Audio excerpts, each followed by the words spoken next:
అదే చెన్నై ఎప్పుడో ఓడిపోవడం చూసినారా మీరు? అది కూడా ఆర్సీబీ పైన.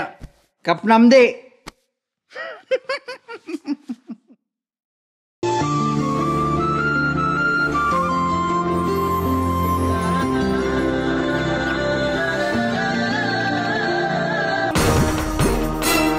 మీరిద్దరూ కలిసి నాకు ఒక మనవణ్ణివ్వాలి.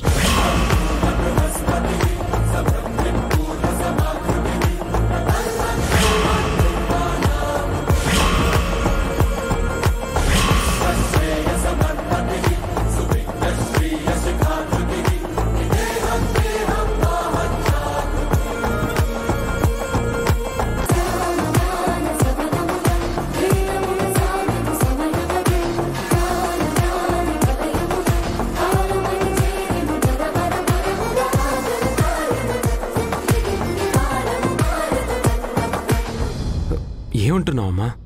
అర్థం కాలేదా? నాకు మనవడు గాని మనవరాలు గాని కావాలి. ఈ ఇంటి వారసత్వం నిలబెట్టడానికి ఒక బిడ్డ కావాలి.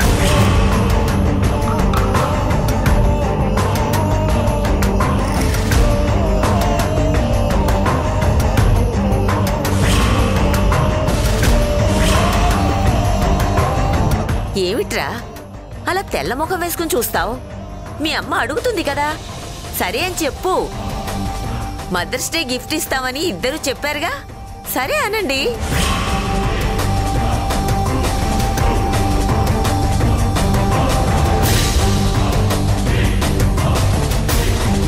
తనడిగింది న్యాయమైన కోరికే కదా, ఈ ఇంటికి వారసుడు ఉండాలి కదా.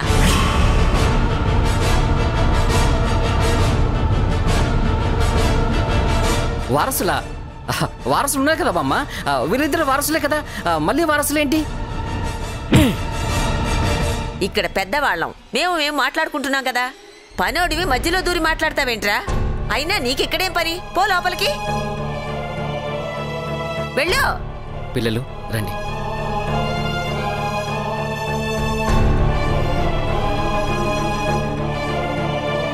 అమ్మా, ఏంటమ్మా ఇది? నువ్వు ఎలాంటి గిఫ్ట్ అడుగుతావని మేము అనుకోలేదు. ఏరా, నేను అడిగిన దాంట్లో తప్పే ఉంది. నేనేమీ కోరకూడని కోరిక కోరలేదు కదా. నాకు ఒక వారసుడు కావాలి.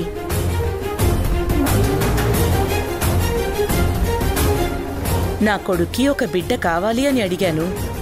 ఇది న్యాయమైన కోరికే కదా. ఏమా మేఘన, ఇది తప్ప?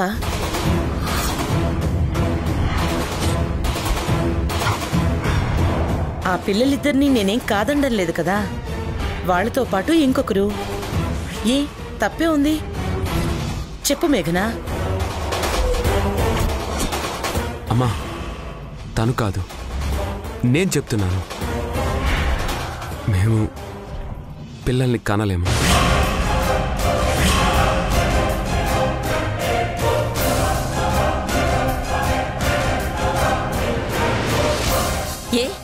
ఏమైంది?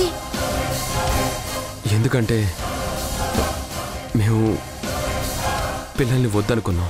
వద్దనుకున్నారా? అలా ఎలా అనుకుంటారు? పెద్దవాళ్ళం ఉన్నాం కదా, మమ్మల్ని అడగకుండా మీ అంతటి మీరు నిర్ణయాలు తీసుకుంటారా? ఇది ఈరోజు తీసుకున్న నిర్ణయం కాదు బామ్మ.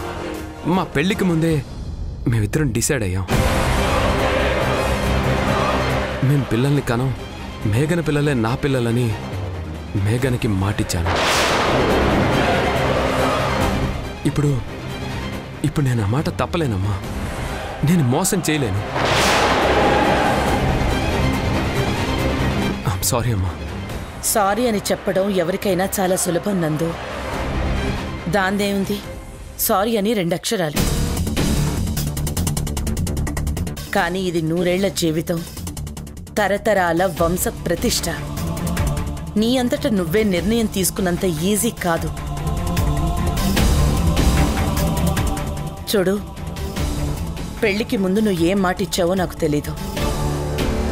ఏ మాటిచ్చినా నాకనవసరం. ఇప్పుడు నాకు మీరిద్దరూ మాటిచ్చారు. దీని గురించి మాట్లాడండి.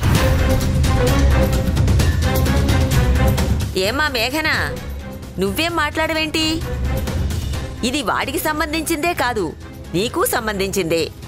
మీ అత్తగారినే అమ్మ అనుకుని మదర్స్ డేకి గిఫ్ట్ ఇస్తానన్నావు కదా, మరి తను అడుగుతుంటే ఏం మాట్లాడవేంటి? నోరు తెరిచి సమాధానం చెప్పు. ఏంటి బామ్మ, ఎందుకు మేఘనాన్ని ఇబ్బంది పెడతావు? నేను చెప్తున్నాను కదా. అయితే నాకిచ్చిన మాట కాదంటావా? అమ్మా, నందు, చిన్నప్పటి నుంచి నువ్వు ఏదడిగినా నేను కాదనలేదు. నీకోసం నేను ఎంత కష్టపడ్డానో నీకు తెలుసు. నువ్వే లోకం అనుకున్నాను. నువ్వింట్లోంచి బయటికి వెళ్ళిపోతే నేను నిన్ను వదిలి ఉండలేక నువ్వు కాదన్నా సరే నీ చుట్టూనే తిరిగాను. నేనేం జీవితంలో అది కావాలి ఇది కావాలి అని కోరుకోలేదు. అన్ని విషయాల్లోనూ నువ్వు ఏదంటే నేను అదే అన్నాను. చివరికి మేఘన పెళ్లి విషయంలో కూడా నేను కాదన్ను.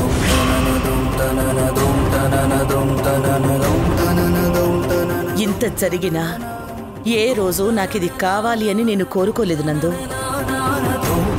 నేను కోరుకున్నది ఒకే ఒక్కటి, నీ రక్తం పంచుకు పుట్టే నీ బిడ్డ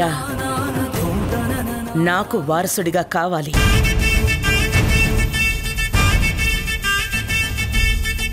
నందు, మీ అమ్మ పిచ్చిదిరా. ఏమంటూ పెళ్లి చేసుకుని ఇంటికొచ్చిందో, నువ్వు కడుపును పడిన క్షణం నుంచి ఈ రోజు వరకు కూడా నువ్వు తప్ప తనకి మరో లోకం తెలీదురా.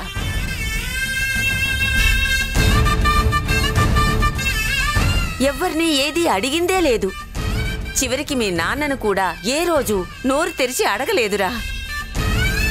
మిమ్మల్ని మొదటిసారి అడిగిందిరా.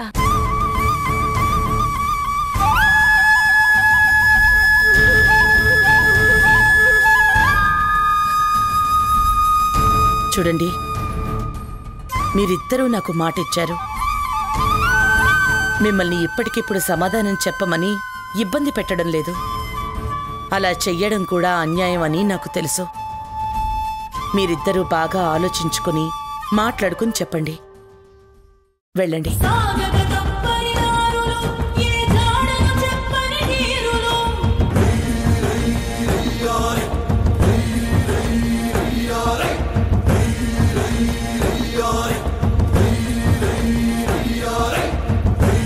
ఏ సులోచన, ఒప్పుకుంటారంటావా? తప్పకుండా ఒప్పుకుంటారత్తయ్యా.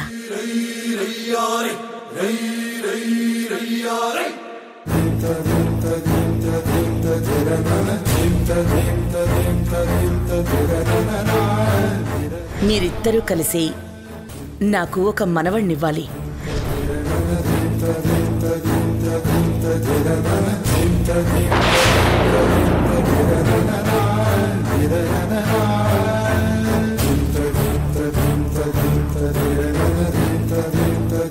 ఏంటి మేఘనా, ఇది నిజమేనా? మీ అత్తగారు నాకు వారసునివ్వమని అడిగిందా? గురువు వచ్చి చెప్తుంటే నాకేం అర్థం కాలేదు. ఇది నిజమేనా? నిజంగా తను అలా అడిగిందా?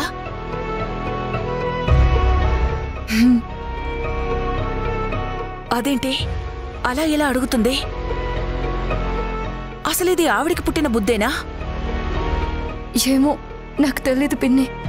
ఆవిడైతే మదర్స్ డే గిఫ్ట్గా తనకు మనవడో మనవరాలు కావాలని అడిగింది. మరి ఆవిడికి అలా అనిపించిందో లేదంటే వేరే ఎవరైనా చెప్పారో నాకు తెలీదు. వేరే ఎవరు ఉండరు. ఉందిగా ముసల్ది. ఖచ్చితంగా ఇది ఆవిడ పని అయి ఉంటుంది. మొదట్నుంచి ఆవిడ తేడానే. ఆవిడ ఏదో ఒకటి చేస్తుంది అనుకున్నాను. చివరికి అనుకున్నట్టే చేసింది. నేను ఇలాంటి కోరిక కోరుతారని అసలు ఎక్స్పెక్ట్ చేయలేదు పిన్ని. నాకు అసలు డైజెస్ట్ అవ్వడం లేదు. మరి నందు ఏమన్నాడు? పాపం, తను కూడా అలాగే షాక్ అయ్యాడు. తను ఎక్స్పెక్ట్ చేయలేదు. మేం పిల్లల్ని వద్దనుకున్నామని డైరెక్ట్ గానే చెప్పాడు. ఇప్పుడు కనే ఉద్దేశం కూడా లేదని చెప్పినా వాళ్ళు వినాలి కదా. ఈ మాట ఆవిడ నోటి నుంచే వచ్చిందంటే ఇంతకు ముందు నుంచే ఎప్పటినుంచో వాళ్ల మధ్య ఈ మాటలు నడుస్తూ ఉండాలి. ఇప్పుడు బయటపడ్డారు.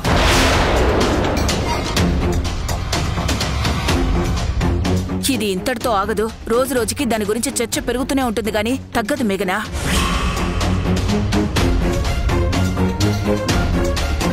నువ్వు వెంటనే చెప్పాల్సింది కదా, పిల్లల్ని కననని ముందే నందుతో చెప్పాను, ఇలాంటివి అడగొద్దు అనాల్సిందే.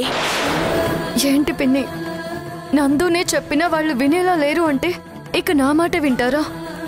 ఇప్పుడు నేను నోరెత్తితే పెద్ద గొడవ జరుగుతుంది కానీ వాళ్ళ ఆలోచనలు మారవు. నాన్న, నాకు కాస్త విసుగ్గా ఉంది, మీరు అలా వెళ్ళి ఆడుకోండి. అమ్మా, నువ్వు మాకు బుల్లి తమ్మున్నో చెల్లినో ఇవ్వబోతున్నావంట కదా, నిజమా?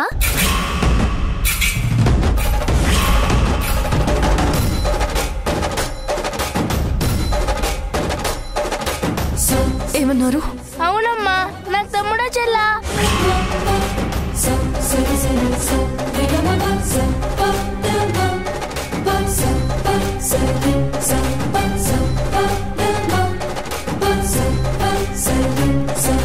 మీకు ఇవన్నీ ఎవరు చెప్పారు? ఇందాక మేము షాపింగ్ కి వెళ్ళాం కదా, అప్పుడు నానమ్మే చెప్పింది. త్వరలోనే మన ఇంటికి ఒక చిట్టి బేబీ వస్తుంది, అందరం హ్యాపీగా వెల్కమ్ చెప్పాలి అని చెప్పింది.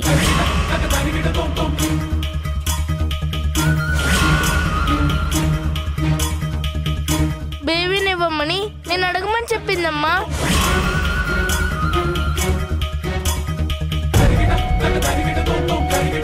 చూడండి, మీరిలాంటివి అస్సలు మాట్లాడకూడదు. ఇవి పెద్దవాళ్ల విషయాలు. వెళ్ళండి, ఇంకెప్పుడు అమ్మ దగ్గర కానీ వేరే ఎవరి దగ్గర మాట్లాడొద్దు, సరేనా? సరే అమ్మా, వెళ్ళండి.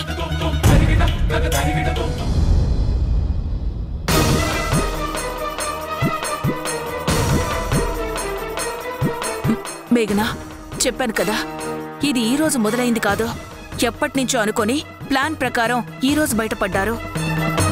చిన్నపిల్లల చేత అడిగించారంటే అర్థం అవుతుంది కదా.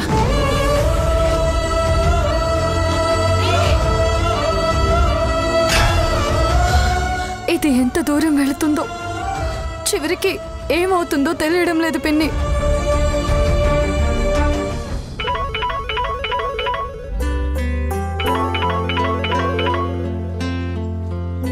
హలో, ఎలా ఉన్నారు బామ్మగారు?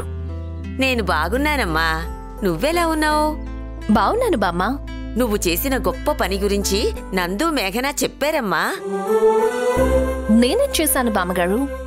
అదేనమ్మా, మదర్స్ డే సందర్భంగా మీ నాన్నగారినే అమ్మగా అనుకుని అందరికీ బోనసులు ఇచ్చావంట కదా.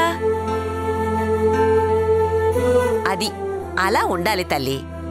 తల్లిదండ్రుల పేరు నిలబెట్టాలి అంటే నీలాగా ఆలోచించే ఓ మంచి బిడ్డని కనాలి. అందుకే మా వంశప్రతిష్ఠ పెంచే బిడ్డని కనివ్వమని నందుని వాళ్ళమ్మ అడిగేసింది. ఏమన్నాడు బామ్మగారు? వారసుని కానివ్వమని అడిగారా? అవునమ్మా, రేపు మదర్స్ డే కదా. మా సులోచన కొడుకుని కోడల్ని గిఫ్ట్గా వారసుణ్ణివ్వమని అడిగేసింది. చాలా మంచి గిఫ్ట్ అడిగారు బామ్మ. మరి నందు మేఘన ఏమన్నారు? వాళ్ళ మొహం, వాళ్ళనేదే ఉంది అంటే మాత్రం పట్టించుకుంటావా? వారసుడు కావాల్సిందే. కరెక్టే బామ్మగారు, కరెక్ట్గా చెప్పారు. మీరు చెప్పినట్టు వంశం నిలబడాలంటే మన వారసుడు కావాల్సిందే. మీరెక్కడ తగ్గొద్దు. ఈ కాంతం అనుకుందంటే ఏదైనా జరిగి తీరాల్సిందే, అంతే. సరే బామ్మగారు, నేను సాయంత్రం మీకు ఇష్టమైన ఓంపూరి తీసుకొస్తాను, ఇంటి దగ్గరే ఉండండి. అలాగే, జాగ్రత్త, ఎవ్వరూ చూడకుండా తీసుకురా. అలాగే బామ్మగారు. బార్బీ, ఇప్పుడు మేఘనకి ఇంట్లో టార్చర్ మొదలైంది. ఈ ముసల్ది ఎక్కడ పెట్టాలో అక్కడ పెట్టింది. ఎప్పటికైనా అర్థమైందా నా రివెంజ్ లో న్యాయం ఉందని? అందుకే అన్ని అలా కలిసి వస్తున్నాయి.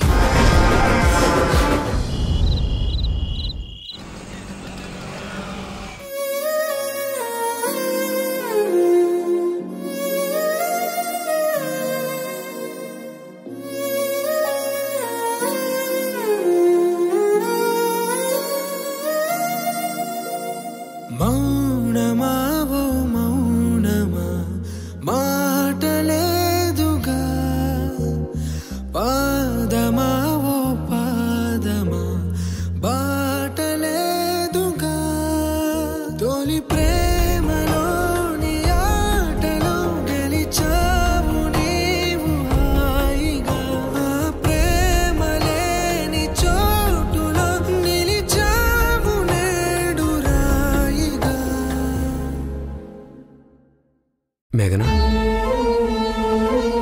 చూడు మేఘన,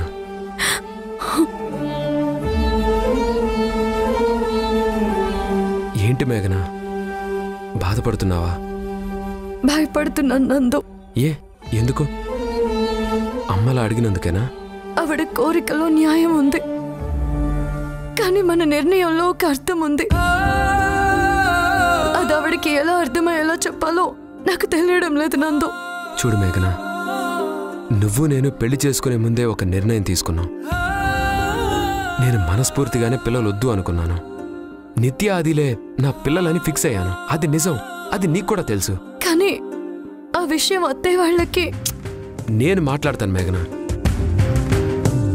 అమ్మని విడిగా కలిసి నేను జరిగిందంతా క్లియర్గా చెప్తాను. నువ్వేం భయపడకు. అమ్మకి మన నిర్ణయం గురించి తెలియదు కాబట్టి అలా అడుగుంటుంది. పర్లేదు, ఆవిడకి అర్థమయ్యేలా నేను చెప్తాను. బాగా భయపడ్డాను నందు. ఆవిడ అలా అడిగేసరికి ఏం చెప్పాలో అర్థం కాలేదు.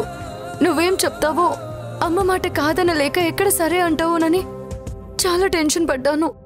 మేఘనా, నేను ఆ మాత్రం అర్థం చేసుకోలేనా? కాకపోతే అమ్మ మదర్స్ డేకి ఇలాంటి గిఫ్ట్ ఎక్స్పెక్ట్ చేస్తుందని నేను అస్సలు అనుకోలేదు.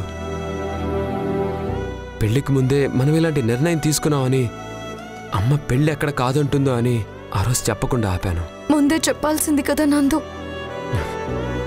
ఆ సందర్భం రాలేదు మేఘనా. వచ్చుంటే చెప్పేవాణ్ణి.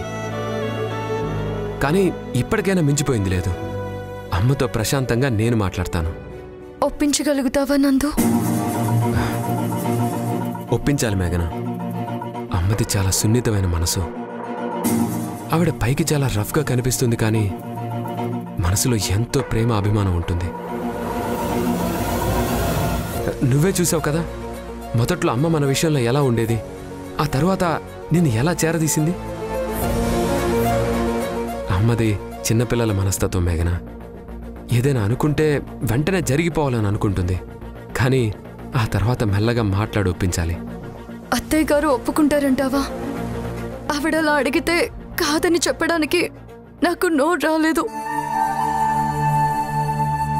కానీ నా పరిస్థితి నీకు తెలుసు కదా నందు. మేఘనా, నువ్వు అనవసరంగా ఏదేదో ఊహించుకొని టెన్షన్ పడకు. నేను చెప్తున్నాను కదా, అమ్మ విషయం నేను చూసుకుంటాను. అమ్మని ఎలా ఒప్పించాలో నాకు తెలుసు. థ్యాంక్ యూ నందు.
మేఘనా,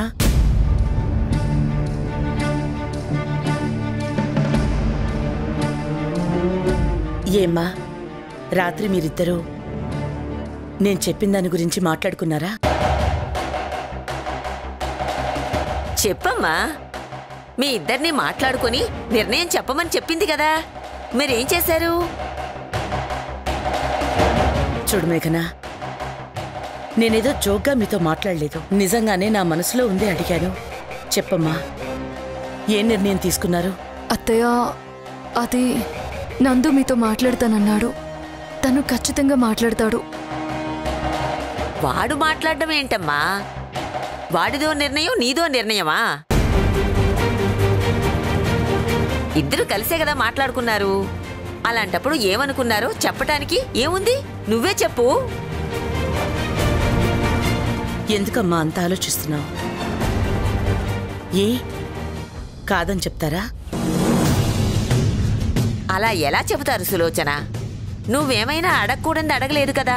పైగా ఇద్దరు నీకు గిఫ్ట్ ఇస్తామని మాటిచ్చారు. అలాంటప్పుడు ఇంకా ఎందుకు కాదంటారు? కాదు అనడానికి రీజన్ ఉండాలి కదా. మేఘనా, నీకో విషయంలో నేను క్లారిటీ ఇవ్వాలి. నువ్వు ఇంకో బిడ్డని కనడం వల్ల నీ బిడ్డల్ని నేను తక్కువ చేస్తాను, లేదంటే వాళ్ళని పరాయి వాళ్లలాగా చూస్తాను అనే అనుమానం నీకేం అవసరం లేదు. నాకు సొంత మనవడు పుట్టినా నీ పిల్లల్ని నా సొంత మనవళ్లలాగే చూసుకుంటాను. సొంత మనవాళ్లలాగా అంటూనే వాళ్ళని మీ సొంతం కాదని చెప్పారు కదా అత్తయ్య. రేపు నిజంగా బిడ్డ పుట్టాక వీళ్ళ పరిస్థితి నేను ఇలా ఆలోచించడం తప్పు. ఏంటమ్మా, ఏం మాట్లాడు? ఇంకా నీకేమైనా అనుమానాలున్నాయా? ఉంటే చెప్పు, నేను క్లియర్ చేస్తాను. అత్తయ్య, ఇప్పుడు నేను మాట్లాడడం కంటే మీ అబ్బాయి మాట్లాడితేనే కరెక్ట్. నందు నిర్ణయమే నా నిర్ణయం. తనేదంటే నేను అదే చేస్తాను. నిజమా? నిజంగా వాడేం చెప్తే దానికి కట్టుబడి ఉంటావా? చెప్పమ్మా, అడుగుతుంది కదా. మీరిద్దరూ కలిసి నిర్ణయం తీసుకున్నారు. ఒకరి మాట అంటే ఒకరికి గౌరవం ఉంది కదా. చెప్పు, వాడి డెసిషన్ని నువ్వు కాదనవు కదా? నందు ఇచ్చిన మాట కాదనడు. అలాంటప్పుడు నేనెందుకు కాదనాలి?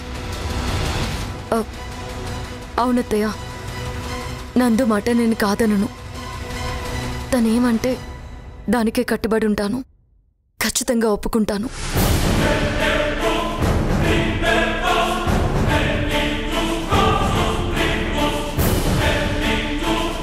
సులోచన, నాకెందుకో అనుమానంగా ఉంది.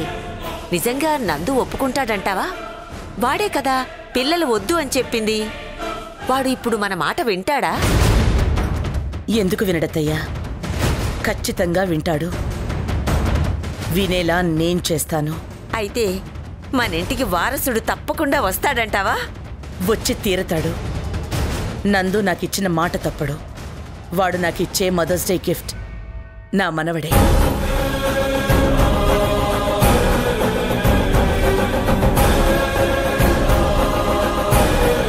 నందు, నేనడిగింది ఏం చేశావు? ఏంటమ్మా? అదేరా, మదర్స్ డే గిఫ్ట్. అదే, పద ఇప్పుడే షాపింగ్కి వెళ్దాం. నువ్వేది అడిగితే అది. ఏంట్రా మాట మారుస్తున్నావా? నేను మార్చడం లేదమ్మా. అప్పుడు ఇప్పుడు నేను చెప్పే మాట ఒక్కటే, మాకు ఇంకొక బిడ్డ వద్దు. నన్ను మీరు ఇంకా బాధ పెడతానంటే నేను మేఘన్ అనే పిల్లల్ని తీసుకొని ఇల్లు వదిలి వెళ్ళిపోతాను. జనరల్గా నేను అనుకుంటా కదరా, అంటే మైండ్కి ఏమైనా క్రియేటివ్ థాట్స్ వస్తాయి కదా, అవి ఇట్లా అనుకుంటా అట్లా జరిగిపోతారా? అది అలా జరిగిపోతుంది అంతే కాదురా. అది అయ్యేంత వరకు నువ్వు జనాల్ని కాబట్టి జరుగుతుంది.